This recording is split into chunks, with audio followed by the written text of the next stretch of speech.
Estamos de regreso a un punto y contrapunto. La semana pasada el huracán Grace tocó tierra en México, causando daños severos principalmente en el estado de Veracruz, donde hoy estuvo el presidente López Obrador para presentar el plan de ayuda a afectados, a personas afectadas por el huracán.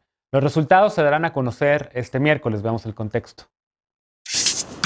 El huracán Grace, que tocó tierra el jueves, causó afectaciones en Quintana Roo, Campeche, Yucatán y principalmente en Veracruz, donde la declaratoria de emergencia se extendió a 58 de los 212 municipios. El presidente López Obrador visitó la entidad para informar los apoyos que la federación dará a la población afectada luego de la desaparición del Fondo de Desastres Naturales, el Fonden. Creado en 1996, el Fonden daba auxilio para mitigar los efectos producidos por fenómenos naturales. Desde enero de este año, el Fonden no puede asumir compromisos adicionales a los ya adquiridos ni a los relacionados con sus propios gastos de operación. En octubre de 2020, la Secretaría de Hacienda informó que el Fonden tenía pasivos por 18,000 millones de pesos por los huracanes y los sismos de 2017 y una deuda de 13,000 millones. El pasado 16 de agosto se emitieron los lineamientos del Programa para la Atención de Emergencias por Amenazas Naturales a cargo de la Coordinación Nacional de Protección Civil de la Secretaría de Seguridad y Protección Ciudadana, que establece la entrega de apoyos para cubrir necesidades inmediatas como alimentos, abrigo y salud.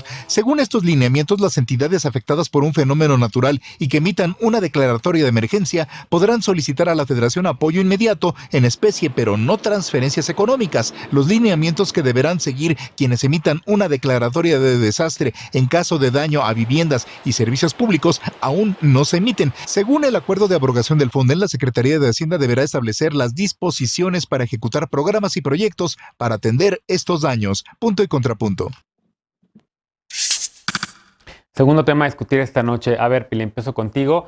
El PAN ha sido de los principales críticos de la desaparición del Fonden y ahorita evidentemente con este desastre natural, pues está a prueba la 4T y su respuesta ante los desastres naturales. Pues yo la verdad es que no deja de sorprenderme la insensibilidad del presidente ante estos desastres que padecen los mexicanos.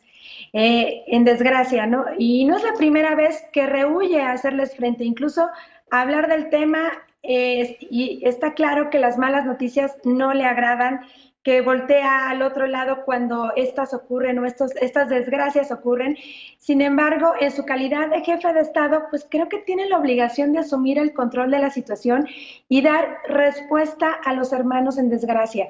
Hemos visto a un presidente manifestar su pesar por los criminales que purgan penas de prisión, por la falta de alimentos, de medicinas en Cuba, por los migrantes centroamericanos, por los damnificados en Haití. Pero cuando se trata de las víctimas o los damnificados de México, siempre evita hablar de ello. Y tan no le importó que tomó los recursos del Fonden para otros asuntos, a pesar de las presiones sociales que expresaron desacuerdo por no contar con un fondo emergente que permitiera hacer frente a una contingencia. Me parece que es de elemental sentido de la responsabilidad tener previsto un seguro hoy en día para eventos catastróficos, por lo que no se entiende cómo es que el presidente pudo desaparecer este fondo que ya en el pasado permitió hacer frente a desastres ocurridos en México. Pero tampoco el presidente ha informado cuál será la estrategia a seguir ante la presencia de un desastre sin este fondo. Ya el año pasado vimos cómo los habitantes de Tabasco en las inundaciones fueron abandonados a su suerte y muy poco apoyo recibieron por parte del gobierno. El Fonden contaba con recursos asegurados disponibles, tenía reglas y procedimientos administrativos claros que permitían disponer de ellos para atender las urgencias y aún así resultaba insuficiente. ¿Qué podemos esperar ahora que no se cuenta con ese fondo de contingencia? ¿Cómo entender que a Veracruz están llegando tráilers cargados de ayuda para ser embarcados en el puerto y ser enviados a Cuba y Haití y los pobladores damnificados de ese estado solo ven pasar las ayudas y que van para otro país mientras ellos se encuentran en desgracia? Esa parte del presidente me parece muy indiferente y resulta sumamente indignante ver que el presidente está en Veracruz comiendo un mole con el gobernador de ese estado y a unos kilómetros de ahí, pues la gente sufriendo los embates del huracán Grace. Alejandro, ¿cómo ves tú? Decía yo que ahora, evidentemente, con este huracán y con los desastres que hemos ido viendo, el tema también de los incendios forestales y demás, pues han criticado mucho a la 4T por la desaparición del Fonden. La 4T está, digamos, a prueba con el tema de cómo responder a estos desastres naturales. Pues veo mucha desinformación y demagogia alrededor de este tema.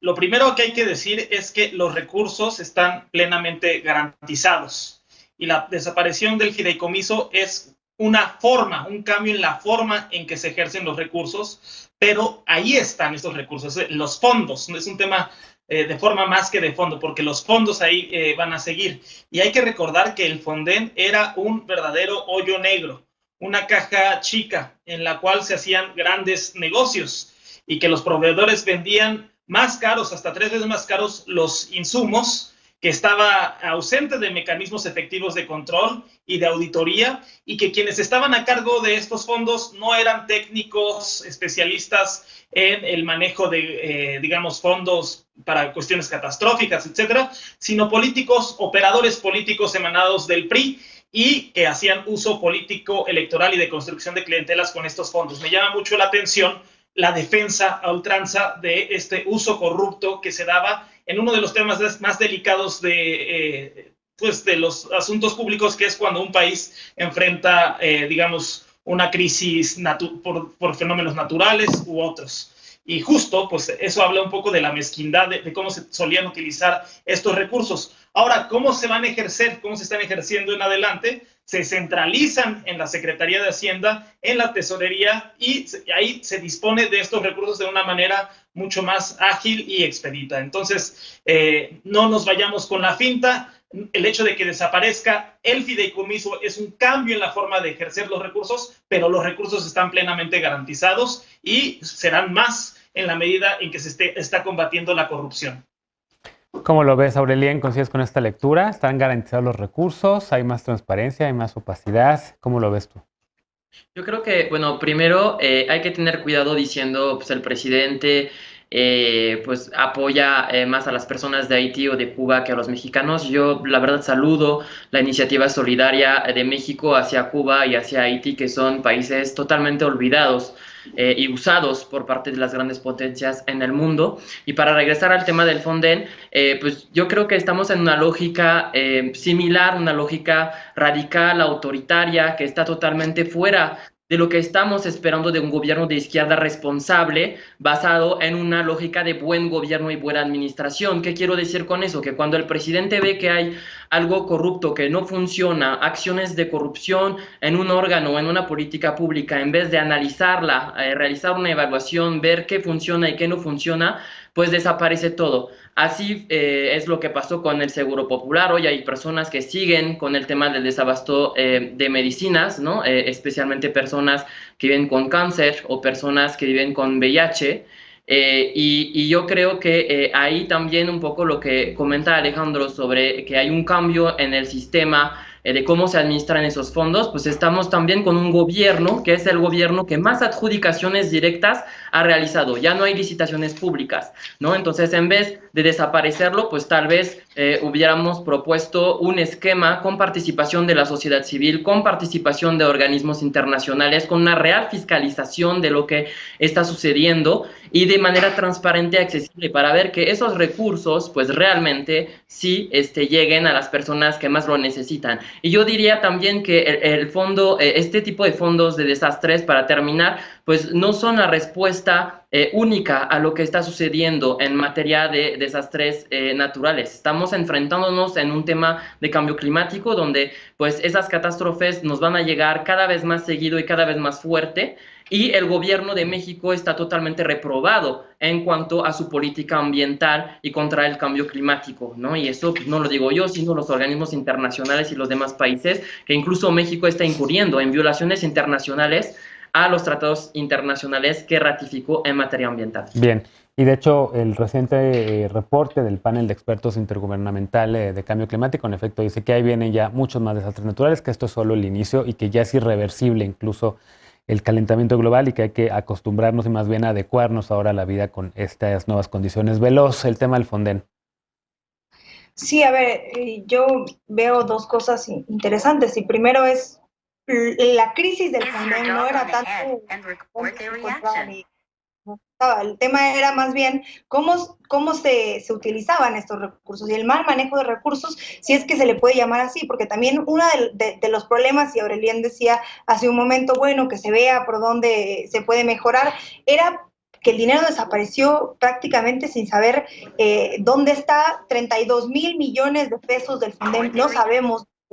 71% del presupuesto del FONDEM desaparecido sin ninguna suerte de pruebas para saber a dónde se fue. Y creo que esa era la gran crisis. ¿Qué están haciendo con el dinero del FONDEM y qué estuvieron haciendo con tanto dinero durante tanto tiempo? Porque mientras existió el FONDEM había crisis y hubo muchos problemas de desastres naturales, y uno de esos ejemplos fue Guerrero en el 2014, existiendo el FONDEM, existiendo mucho dinero dentro del FONDEM, nunca les llegó la ayuda necesaria y tuvo que haber una suerte de litigio ahí un poco extraño, y pues no llegó a buen puerto tampoco, existiendo el FONDEM. Y claro que al final el tema no era precisamente que si estaba el FONDEM o no, sino si se le estaban dando los recursos necesarios, porque existía la premisa de que todo pasaba por terceros y pasaban muchas manos y al final no le llegaba nada a las comunidades que lo necesitaban.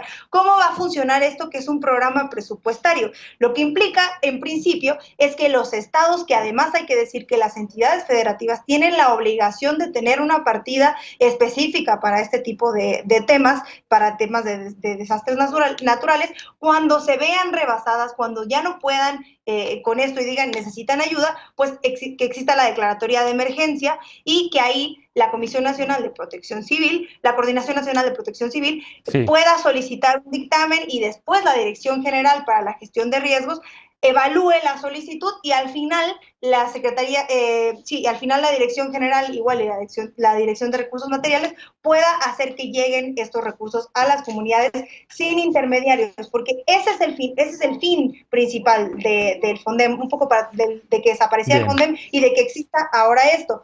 Para terminar de manera rápida, transparencia, que no haya terceros y que no se pueda perder las cantidades estratosféricas de dinero, que no son cualquier cosa, como pasó en el FONDEM, que además tiene una deuda de 13 millones de pesos. Bien, creo que vi la mano levantada de Pili.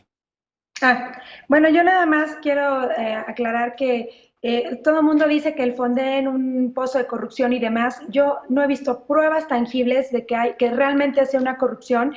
A mí me consta que en gobiernos pasados realmente era un fondo y un seguro donde cubría los daños que ocurridos después de una catástrofe natural.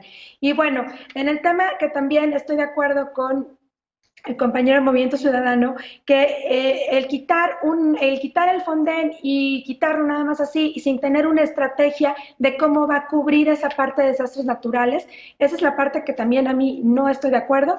Y bueno, también aquí en Puebla, con Grace acabamos de tener desastres en la Sierra Norte de Puebla y no llegaron los apoyos directos, o sea, la gente se quedó totalmente, pues, sola, sin apoyo, sin ayuda, y tenemos un gobierno de Morena aquí en Puebla también.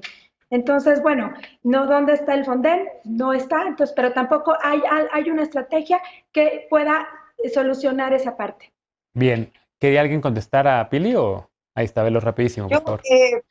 Decía la compañera Pili que no ha visto pruebas, pues ahí está el estudio de la Auditoría Superior que detectó deficiencias en contratación y en ejecución, así como pagos indebidos de 32,000 millones de pesos. Y si una investigación muy bien comprobada de la Auditoría Superior no es prueba, pues entonces yo no sé qué sea. Pues, ¿y a quién le fincaron responsabilidades? ¿Hubo responsabilidades directas a alguien?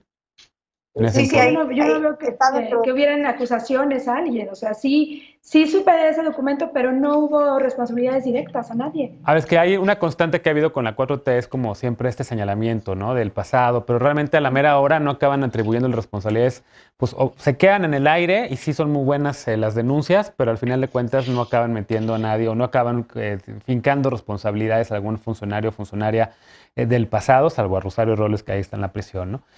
Aurelien, finalmente, que quieres contestar algo. Claro, o sea, a mí me espanta un poco pues toda la plática que acaba de dar Estefanía sobre el mecanismo para que las personas lleguen a la ayuda. Imagínense lo que acaban de escuchar sobre todo el entramado burocrático que va a tener que hacer un Estado para tener esos recursos. Imagínense si este Estado está de un color distinto al gobierno federal, ¿no? Entonces, una subrogación totalmente pues injusta para la población.